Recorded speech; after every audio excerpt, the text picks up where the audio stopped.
이 역전에 재역전을 거듭하며 미국 대선 개표가 진행되고 있는 가운데 조 바이든 미국 민주당 후보의 당선 확정이 유력해지고 있습니다.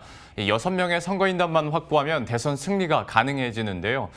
권순우 기자와 함께 개표 상황과 또 향후 한국에 미칠 영향까지 알아보도록 하겠습니다. 권순우 기자, 먼저 현재 개표 상황부터 한번 업데이트를 해보죠. 일단 미국 대선은 전체 선거인단이 538명인데 이 중에 270명을 확보하는 쪽이 이기는 방식으로 진행이 됩니다. 먼저 현재까지 조 바이든 후보의 선거를 보면은 그 그래픽 한번 보여주시죠. 그 선거인단을 이제 조 바이든 후보 쪽에서 한 264명을 확보하고 있는 것으로 좀 알려져 있고요. 6명만 추가를 하게 되면 최종적으로 당선이 되는 상황입니다. 도널드 트럼프 대통령은 한 214명 정도를 확보하고 있는 것으로 지금 추산이 되고 있습니다. 그 추가로 확보해야 될 6명은 일단 제일 그 격전지로 뽑히고 있는 데는 네바다주인데요. 그 이번에 그 지도 한번 보시면은 주별 예상 지도에서 네바다주 선거인단이 6명입니다. 그러면 여기서 네바다주에서 6명을 확보를 하게 되면은 조 바이든 후보가 270명을 확보할 수 있기 때문에 당선이 확실시 되고 있습니다. 현재 네바다주는 86%의 개표가 이뤄진 가운데 49.2%대 48.7%로 근소한 차이를 보이고 있고요. 나머지 아직 안 끝난 주가 노스캐롤라이나, 펜실베니아, 조지아 등이 있는데 저기 보시면 아까 회사에 관련한 지도에 나와 있는 부분인데 이 지도상에서 그 나머지 주들을 트럼프 대통령이 다 확보를 하더라도 네바다주에 저 6명을 좀 확보를 하게 되면은 조 바이든 후보가 이기는 상황입니다. 근데 현재 보시면 알겠지만 지금 개표 결과가 추가로 더 숫자가 올라가고 있지는 않아요.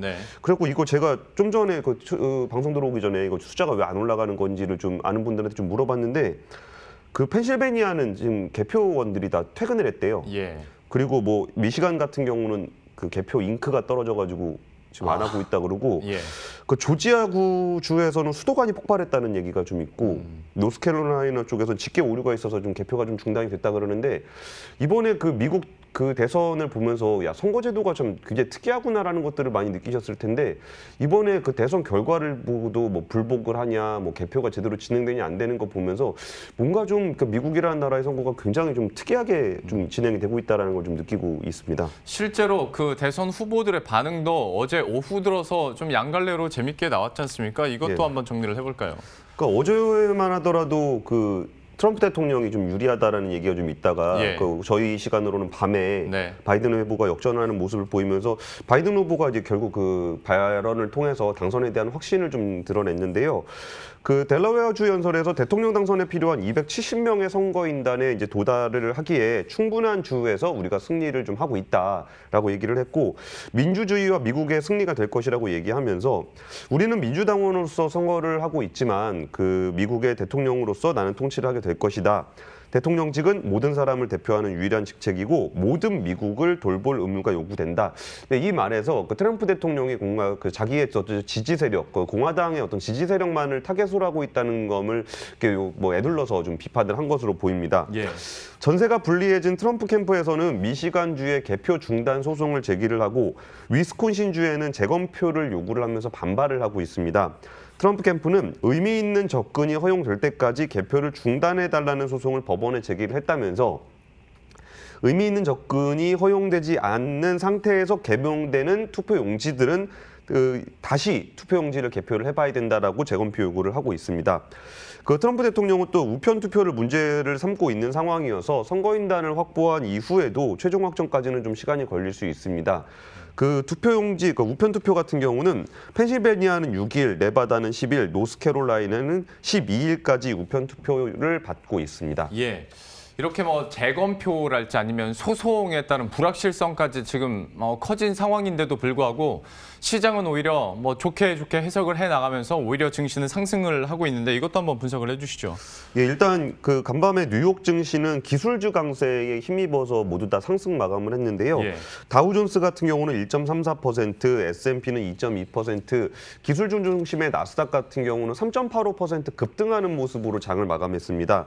페이스북과 아마존은 8.3%, 6.3% 급등했고 알파벳과 마이크로소프트로 6%, 4% 증가했습니다. 상승 상승했습니다. 바이든 후보의 당선이 유력해진 가운데 일단 그 상원 쪽에서 이후에 상원 선거도 좀 같이 좀 진행이 되고 있는데 상원에서는 좀 공화당이 좀 유리한다는 쪽으로 좀 흐름이 나타나고 있어요.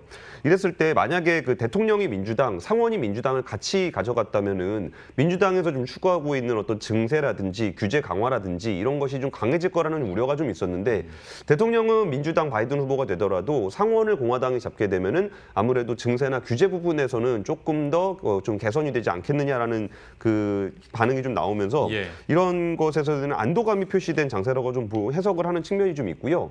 반면에 그 민주당 같은 경우는 굉장히 대규모 부양 패키지를 제시를 하고 있어서 트럼프 대통령보단 바이든 후보가 되는 게 어떤 경기 부양에는 좀 더 과감하지 않겠느냐라는 전망이 좀 나오고 있었는데 어쨌든 이 부분에서 대규모 경기 패키지 부양은 공화당이 상원을 가져가고 뭐 대선을 민주당이 가져갈 경우에는 협상이 좀 더 늘어질 수 있겠다라는 좀 전망들도 좀 나오고 있습니다. 예. 개표에 따라서 미 대선 분위기가 어제와 오늘 다른 만큼 우리 국내 증시에서도 촉각을 곤두세우면서 관련 수혜주들이나 혹은 그 반대로 비수혜주들의 흐름들도 좀 엇갈리는 모습이었는데 오늘 증시는 좀 상황이 어떻습니까? 예, 제가 지금 보면서 좀 말씀드리고 있는데요. 뭐 코스피, 코스닥 모두 좀 순조롭게 출발을 했습니다. 한 1.5% 내외에서 둘 다 상승하고 있는 것으로 보이네요. 지금 봐도 이제 코스닥은 조금 더 상승폭을 높였네요. 그러니까 어제 장중에 사실 트럼프 대통령이 우위를 보였을 때 가장 좀 타격을 입었던 그 업종은 아무래도 친환경 업종인 것 같습니다. 녹색산업 관련인데요. 바이든 후보는 트럼프 대통령과 달리 기후변화 대응에 대해서 굉장히 그 적극적인 정책을 펼 것이라고 좀 공약을 한 바 있어서 이 바이든 후보의 당선에 대해서 어제만 하더라도 트럼프 대통령이 굉장히 유력하게 되다 보니까 재생에너지 관련주가 굉장히 많이 좀 빠졌습니다. 근데 오늘 장이 열리자마자 뭐 하나솔루션, 현대에너지 솔루션, 신성 ENG 같은 태양광 관련 종목들이 7% 이상 급등하는 모습을 보였고 CS-윈드, 삼광 M&T, 동국 SNC 같은 풍력주도 7% 넘게 급등을 했습니다. 그리고서 이런 얘기까지 좀 드려야 되는지 잘 모르겠는데 그 바이든 테마주라는 게 있어요. 그리고 이제 게맛살 제품인 크래미를 만드는 한성기업 같은 경우가 이제 바이든 테마주로 분류가 되는데 장중 한때 22%까지 뭐 급등을 했습니다.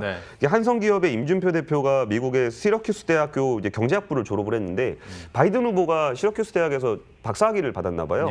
그래가지고 이제 뭐 바이든 테마주라고 얘기하는데 뭐 말은 안 되지만 어쨌든 거기에 투자하시는 분들이 많다 보니까 지금 굉장히 높은 주가를 형성을 하고 있고 자동차 부품사인 두올의 이제 조인혜 대표 같은 경우가 이제 바이든 후보가 박사학위를 받았던 델러웨어대 출신이라고 해서 장중한 때 16%까지 올랐다가 지금 보니까 한 6% 정도 증가하는 모습을 좀 보이고 있는데 이게 참 그냥 웃자고 하는 얘기인데요. 그러니까 조 바이든 후보하고 조인혜 대표가 같은 조씨 아니냐, 뭐 이런 얘기까지 하면서 어쨌든 그 관련된 그 테마주가 좀 움직이고 있습니다. 재밌네요.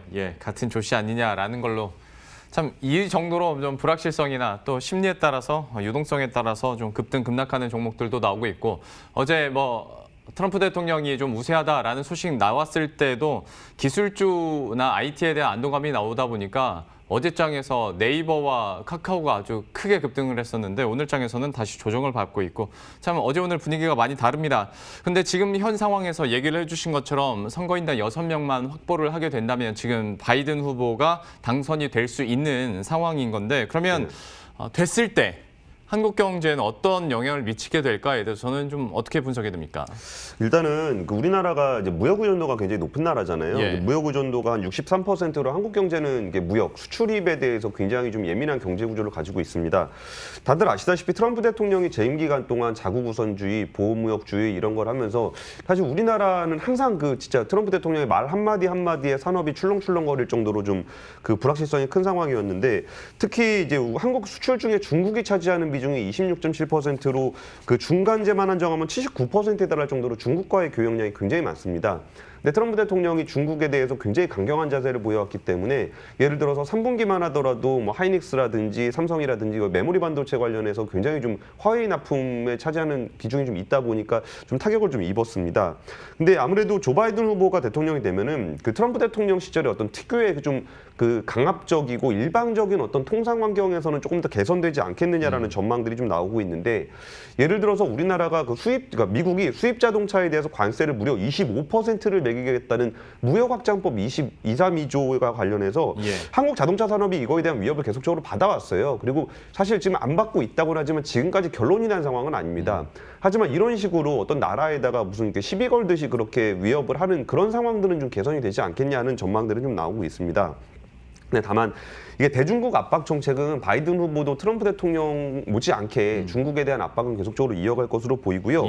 오히려 이 부분에서 한국이 좀 난처해질 수 있는 상황이라고 보는 거는 트럼프 대통령 같은 경우는 미국 대 중국, 어떤 트럼프 대 시진핑 이런 개별적으로 싸우는 양상을 좀 보여왔다 그러면은 한국에 대해서는 좀 뭐 우리 편에 쓸래라고 정도는 했지만 직접적인 선택을 하라는 그런 압박까지는 좀 없었습니다.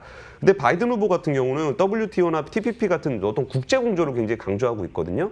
그럼 이 국제 공조의 테두리 안에 한국이 가입을 할 것인가에 대한 압박이 굉장히 좀 주어질 수가 있습니다. 그러면은 이게 미국 편이냐가 아니라 진짜 국제 공조 안에 한국이 포함이 됨으로써 중국과 척을 지게 되는 어떤 선택의 순간이 올 수 있다라는 좀 우려가 좀 나오고 있습니다. 근데 사실 그 누가 대통령이 되는가의 별개로 미국 대선 이후에 한국 경제 상황이 그렇게 좋지는 않았습니다. 지난 20년간 대미 수출은 연평균 4.2%를 증가를 했는데 미국 대선 다음에는 평균 마이너스 4.2%를 기록하면서 수출을 좀 감소하는 경향을 좀 보였습니다. 그리고 또 이제 미국이 한국에다가 직접 투자를 하는 경우도 한 20년간 연평균 한 30% 정도 성장을 해왔는데 대선 다음에만 유독 5번 중에 4번 정도가 마이너스 30%를 좀 기록을 했습니다. 어쨌든 트럼프 대통령이 순순히 패배를 인정할지 대통령 교체 이후에 글로벌 경제 지형이 어떻게 형성될지 좀 불확실성은 매우 확대되어 있는 상황이라고 볼 수 있을 것 같습니다. 지금까지 권순우 기자와 함께했습니다. 잘 들었습니다. 감사합니다.